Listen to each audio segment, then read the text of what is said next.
저는 그 아침에 일어나면요, 곧바로 오늘의 양식 소짝장이 나오는 오늘의 본문으로 말씀을 묵상합니다. 먼저 거기 나오는 찬양을 찬양하고요, 본문을 여러 번 읽습니다. 그리고 본문의 정확한 이해를 위해서 그날 본문의 앞뒤 단락도 있습니다. 왜냐하면 이야기 스토리가 있거든요. 앞에 단락도 읽고 뒤에 단락도 있습니다. 그리고 좀 더 깊은 이해를 위해서 본문에 참고되는 구절을 찾아서 이렇게 노트에 적습니다. 적고 그리고 기도하는 시간을 갖습니다. 그렇게 아침 시간을 보내고 낮 12시가 되면요, 아침에 묵상한 기록했던 것들을 정리해서 오후 5시에 여러분이 보내죠. 여러분에게 같이 은혜 받기 위해서 보냅니다. 오후 5시에 교육과정에 보내죠. 그런데 이번 기회에 말씀드리는데요, 제가 보내는 묵상 나눔만 그냥 읽지 마시고 직접 하셔야 돼요. 직접 말씀 찬양하고 직접 읽고 묵상해야 자기 은혜 되고 힘이 되는 거예요. 이번 기회에 제가 말씀을 드립니다. 그래서 온전한 사람으로 세워지는 저와 여러분이 다 되시길 바랍니다. 이렇게 아침에 일어나 말씀 묵상과 기도를 끝내고 그 다음에 하는 일은요, 인터넷으로 뉴스를 확인하는 거예요. 오늘 무슨 뉴스가 있느냐. 저는 이제 처음에 뉴스 볼 때 미국 신문을 먼저 보거든요. 다 읽는 건 아니고 타이틀만 이렇게 본다고. 근데 읽는데 요즘 일면의 머리 기사가 우크라이나 사태에 대한 이야기입니다. 러시아가 우크라이나를 무장 침공한 지가 이제 벌써 한 달이 넘었는데요. 제 기억으로는 신문 머리 기사에서 이 기사가 빠진 적이 없어요. 한 번도 안 빠졌어요. 다 머리 기사 우크라이나에 대한 이야기예요. 그만큼 러시아의 무장 침공은요, 전 세계에 큰 충격을 주었고 미국에 사는 우리들까지도 영향을 받죠. 영향 받습니다. 요즘 물가가 많이 올랐잖아요. 많이 올랐죠, 그렇죠? 물론 가장 큰 충격은 우크라이나 국민들입니다. 러시아가 쏜 미사일이 민간인이 사는 지역에 떨어져 자신의 살던 집이 비참하게 무너진 것을 보며 망절자실 눈물을 흘리는 우크라이나 시민들의 사진을 보셨죠? 저도 봤습니다. 집이 무너졌어요. 울고 있더라고요. 그렇죠? 참으로 너무나 안타까운 일이 아닐 수 없습니다. 그래서 우리 교회는요, 극심한 고통 중에 있는 우크라이나 사람들 돕기 위한 성금을 보내기로 했고, 이번 주와 다음 주에 성금을 모아서 교회 예산에 구제비가 있는데 그 함께 합해서 이렇게 보낼 예정인데, 하나님의 은혜 가운데 전쟁이 속히 끝나 우크라이나가 잘 회복되고 전 세계가 평화하시도록 계속 기도하는 저와 여러분 되기를 바랍니다.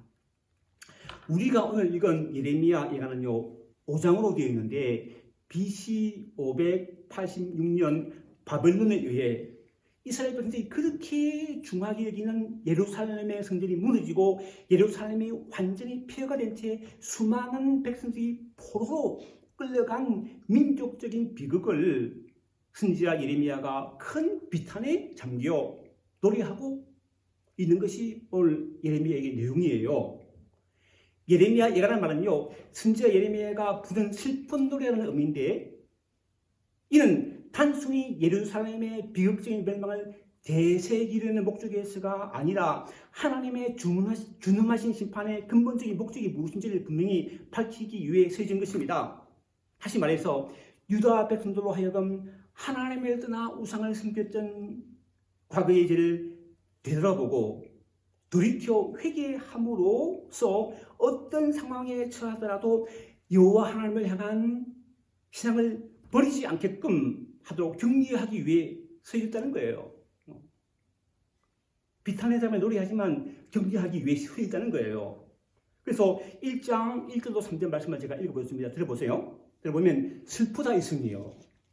전에는 사람들이 많더니 이제는 어찌 그리 적막하게 앉았는고, 전에는 열국 중에 크던 자가 이제는 과부같이 되었고, 전에는 일방 중에 공주였던 자가 이제는 강제노동을 한 자가 되었도다. 밤에는 슬피우니 눈물이 뺨에 흐르며 사랑한 자들 중에 그에게 유련한 자가 없고 친구들도 다 배반하여 원수들이 되었도다. 유다는 환난과 많은 고난 가운데 사로잡혀가도다. 그가 일국 중 가운데서 거주하면서 쉴 곳을 얻지 못하며 그를 핍박하는 모든 자들이 궁지에서 그를 뒤따라 잡았도다. 바벨론의 포로로 잡혀간 유다의 절망적인 상황을 아주 잘 표현하고 있습니다. 근데 본서의 저자 예레미야는 아까 말씀드린 것처럼 단지 이러한 절망과 슬픔만을 묘사하고 있는 것이 아니라 미래에 대한 희망을 보여줌으로써 새로운 비전을 제시하고 있는데 오늘 본문이 내일에 대한 하나님의 비전을 잘 보여주고 있습니다. 아주 큰 고난 중에 그들에게 미래에 대한 하나님의 소망을 보여주고 있다는 거예요. 여러분 지금 어떤 어려움 가운데 계세요? 어떤 고난 가운데 계세요? 여러분 지금까지 살아오시면서 아주 큰 고난을 당해본 적이 있으십니까? 있으시죠? 그렇죠? 저도 있습니다. 예전에 뭐 여러 번 간증한 적 있지만요. 제가 초등학교, 국민학교 들어가기 전에 어릴 적에 제 아버님이 직장에 일하시다가 다치셨어요. 크게 다치셨어요. 병원에 1년간 가량이 이렇게 입을 하셨던 것 같아요. 그래서 이제 국민학교 들어가기 전이니까 병원에서 놀았어요. 하루는 병원 뒷마당에서 놀고 있는데 그 1층 병원의 부엌에 그 어머니가 설거지하고 계시더라고요. 그래서 내가 여기 있다고 보이려고 막 밖에 부르면서 뒷걸음질 하다가요. 그 맨홀이 있었는데 맨홀 뚜껑에 맨홀 있잖아요. 하수구. 맨홀 뚜껑을 열어놨어요. 청소하려고. 거기에 뒷담을 끌다가 빠져버렸어요. 밑으로. 그 밑에서요. 생각해요. 나는 죽었다 생각해서. 어릴 때 기억나요? 어린 애기로서는 도저히 올라올 수 없는 높이였거든요. 죽었다 생각했는데 마침 빠지는 순간에 저희 어머님이 눈을 들어 저를 보셨어요. 사람들이 몰려와서 저를 건져 주었어요. 예? 이제 이런 생각이 났어요. 요셉은 나일강에서 건져 구원 받았는데 저는 하수구에서 건져 구원 받았어요. 하수구에서요. 하수구에서 건져 받은 이야기를 하니요. 제가 군대 생활하면서 겪었던 이야기를 다시 하지 않을 수가 없네요. 저는 대학 2학년을 마치고 공군에 입대하여 군생활을 했습니다. 공군은 육군에 비해 좀 편하게 군생활을 할 수 있다는 이야기를 들었기 때문인데 입대한 공군에서 정말 편하게 군생활을 했어요. 예천에 있는 제16 전투비행단으로 이제 발령받아 갔는데요.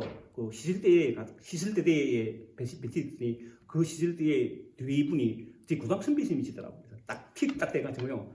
시설대 중에 기술실이라는 곳이에요. 그러니까 부대 내에 여러 가지 건물들을 공사하는 회사와 계약하고 이렇게 관리하는 그런 데서 이제 픽업되어 나중에 그 일이 돼서 정말 편하더라고요. 뭐 선배님 잘 봐주시다가 너무 편하게 군대 생활을 했습니다.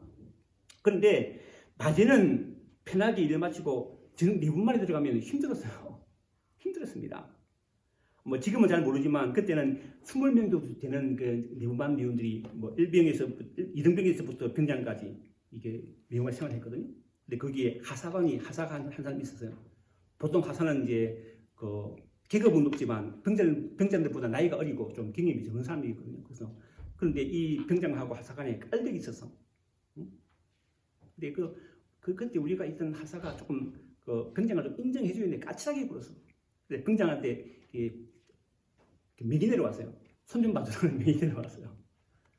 어느 저기에 어떤 일인지 잘 기억나진 않지만 어떤 알력이 있어가지고요. 그 하사가 이제 까칠하게 굴어가지고 그 네오마리 병들이 네오마리 이제 복도에서 린치를 가해서 한번 몰래가지고 다 린치를 가해서 뭐 다친 건 아니고 다친 거 아니고 하여튼 그랬어요. 근데 이 그 하사가요 그냥 가만히 있지 않고 부대 보호를 해버렸어. 보호를 해가지고 전 네오반들이 상관폭행죄로 수사를 받게 되었습니다.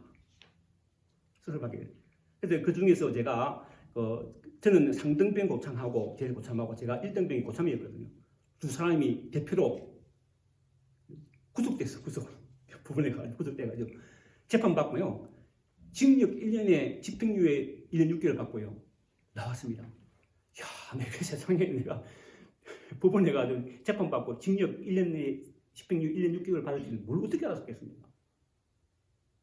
나왔더니 이제 집행유예 나왔죠. 나왔더니 막 고참하고 동료하고 후배들이 막 위로해 주더라고. 미안하다고. 위로해 주더라고. 위로받고. 근데 하늘 보니까 깜깜하더라고. 밤하늘 보니까 깜깜하더라고. 야, 그냥 살기도 힘든데 내가 집행유예 1년, 징역 1년에 집행유예 1년 6개월 받고 어떻게 살겠냐. 깜깜하더라고. 깜깜해. 근데 돌아보니까요. 그냥 걱정이었더라고요. 쓸데없는 걱정이었습니다.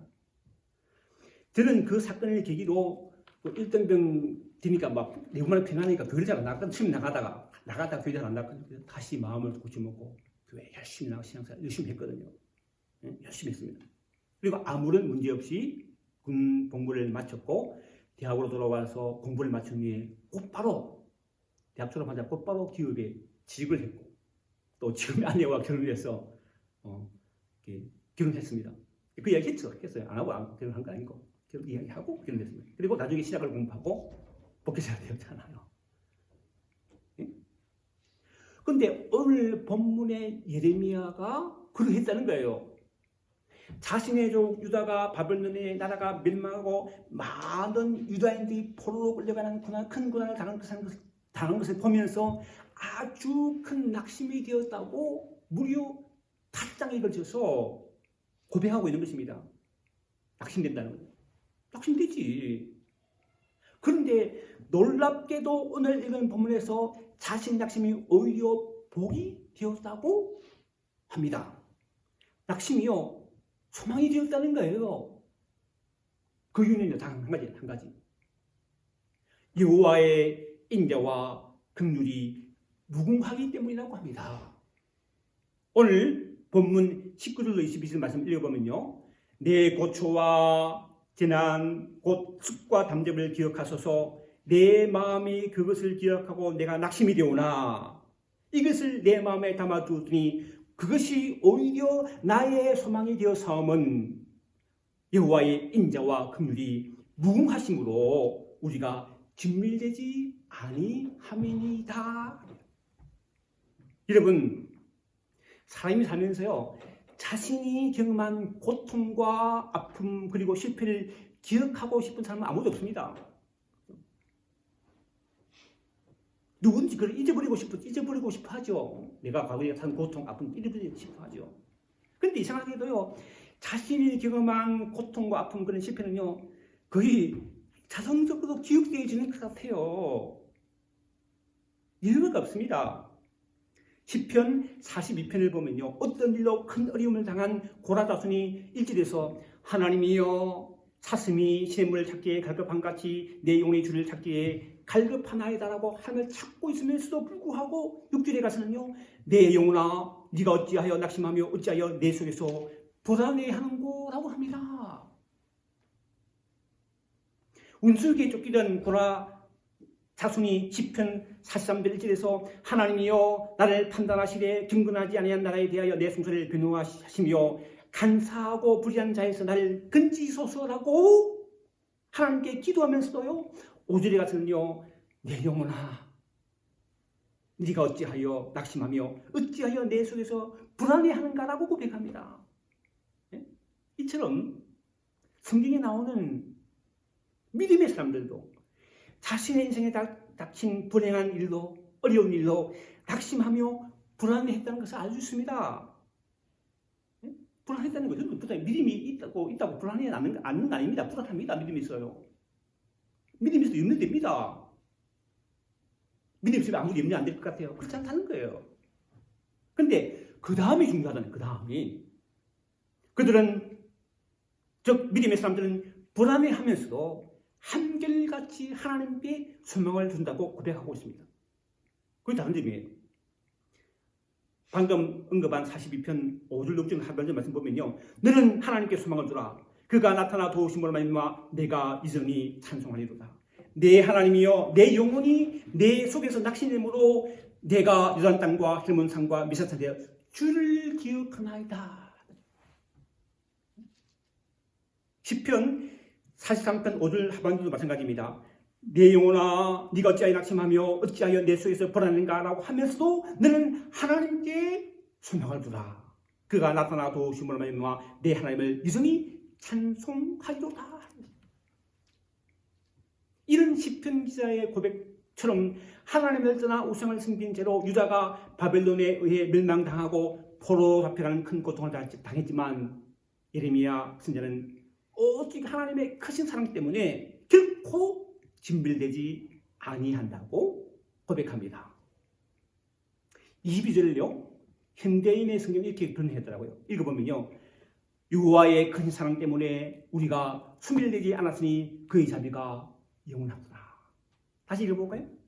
여호와의 크신 사랑 때문에 우리가 소멸되지 않았으니 그의 자비가 영원하구나. 여러분, 자식을 사랑하는 부분은요, 자식이 무엇인가 잘못하면요 그냥 두지 않습니다. 야단칩니다. 그래야 바른 사람이 되니까, 저 행복한 사람을 살게 되니까요. 이처럼 유다가 하나님으로부터 받은 무슨 심판도 하나님의 크신 사랑이었기 때문에 그들은 결코 소멸되지 않을 것이라는 것입니다. 심지어 예레미야는 이러한 하나님의 크신 사랑을 예레미야 30장 11절에서 이미 예언했습니다. 읽어보면요, 이는 여호와의 말씀이니라. 내가 너와 함께 있어 너를 구원할 것이라. 너를 흩었던 그 모든 이방을 내가 멸망시키리라. 그럴지라도 너만은 멸망하지 아니하리라. 그렇습니다. 우리 연약하죠. 부족하죠. 예? 때로는 하나님의 말씀을 거스르는 죄를 범하여 하나님의 야단을 심판받는 할지라도 결코 멸망하지 아니할 것입니다. 왜? 하나님이 우리를 사랑하시기 때문에. 사랑하신다는 거예요. 구약의 말라기 선지자도 이렇게 증가합니다. 말라기 3장 6절 말씀 보시면 나 여호와는 변하지 아니하나니 그러므로 야곱의 자손들아 너희가 소멸되지 아니하느니라. 이처럼 우리를 결코 진멸되지 않게 하시는 하나님의 큰 사랑은 날마다 새롭다고 합니다. 이어지는 본문 23절 말씀이죠. 읽어보면요, 이것들이 아침마다 새로우니 주의 성실하심이 크시도소이다. 아침마다 새롭다는 게 하나님의 사랑이. 요즘 여러분 날씨가 참 고르지 않는 것 같아요. 그렇죠? 고르지 않습니다. 기온이 탁 올라갔다가 뚝 떨어졌다가 아침 저녁 기온차가 굉장히 심해요. 거기다가 때로는 짙은 구름이 끼어서 비가 왔다가 날씨가 기었다 하기를 반복합니다. 한들기 건강 조심하시기 바랍니다. 그런데 변하지 않는 진리가 하나 있어요. 무슨 폭풍이 치란 어둡고 깊은 밤이 온다 할지라도 반드시 밝은 해가 뜨는 아침이 온다는 거예요. 우리를 향한, 저와 여러분을 향한 하나님의 사랑이 바로 이러하다는 것입니다. 오늘 본문 23절을요 쉬운 성경이 번역했더라고요. 주의 사랑은 한결같고 여호와의 자비는 끝이 없다. 주의 사랑은 한결같고 여호와의 자비는 끝이 없다. 그렇지요. 부족하고 연약하여 때로는 말씀을 거스려 죄를 범할 때가 있는 우리들임에도 불구하고 우리를 향한 하나님의 사랑과 자비는 한결같고 끝이 없는 줄 믿습니다. 이러한 하나님의 크신 사랑 앞에 예레미야 선지자는 이렇게 고백합니다. 24절이죠. 내 심령에 이르기를 여호와는 나의 기업이시니 여호와는 나의 기업이시니 그러므로 내가 그를 바라리라 하도다. 저는 가끔씩 이제 우리 교회 뒤쪽 언덕 있죠. 언덕 위에 올라갑니다. 그리고 언덕 위에서 교회와 사찰을 바라봅니다. 특별히 저녁에 올라가면요. 저쪽 하늘이 있죠. 보이잖아요. 저쪽 하늘이 구름이 있고 해가 지는 붉은 노을 위에 우뚝 십자가 서 있는 교회와 사찰을 바라보면 감사하고 행복해요. 내가 섬길 교회가 있고 가정이 있다는 거. 너무 감사해요.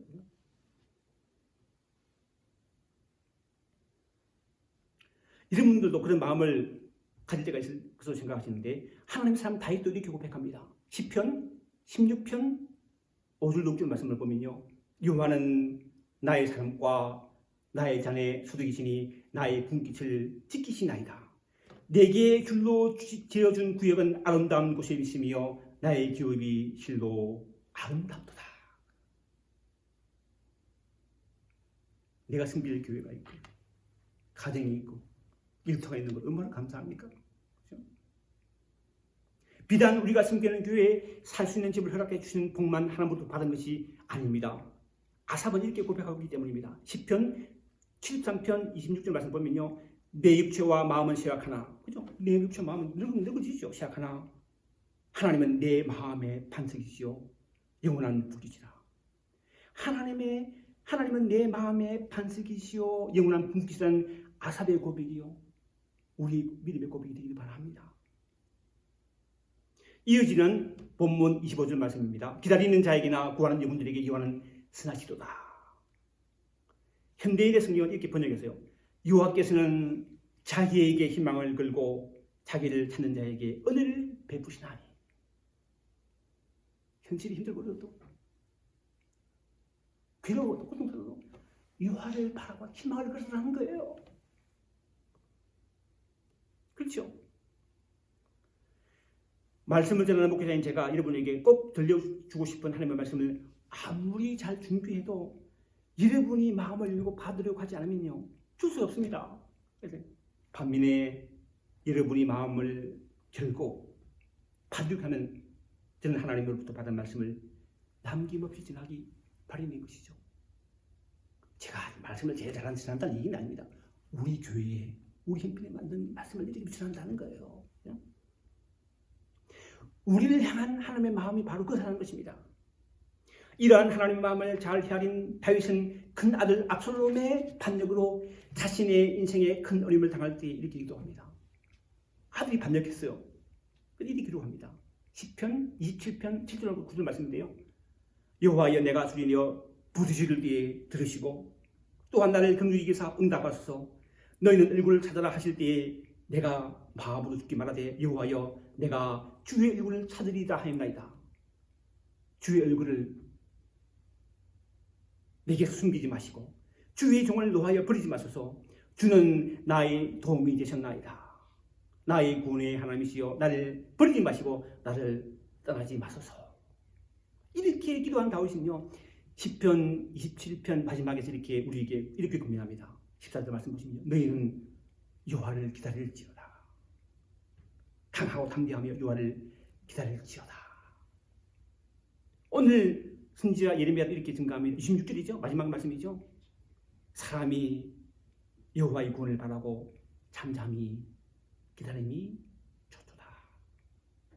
여러분 하나님 우리를 사랑하세요. 구원하기 원하신다는 거예요. 우리가 비록 지금 힘들고 어려운 상황이 있다 할지라도 하나님이 우리를 하나님의 때에 하나님의 방법으로 구원하기를 원하신다는 거예요. 그 하나님을 바라보고 믿음으로 잠잠히 기다리는 저와 여러분 되시기를 주님의 축원합니다. 기도하겠습니다.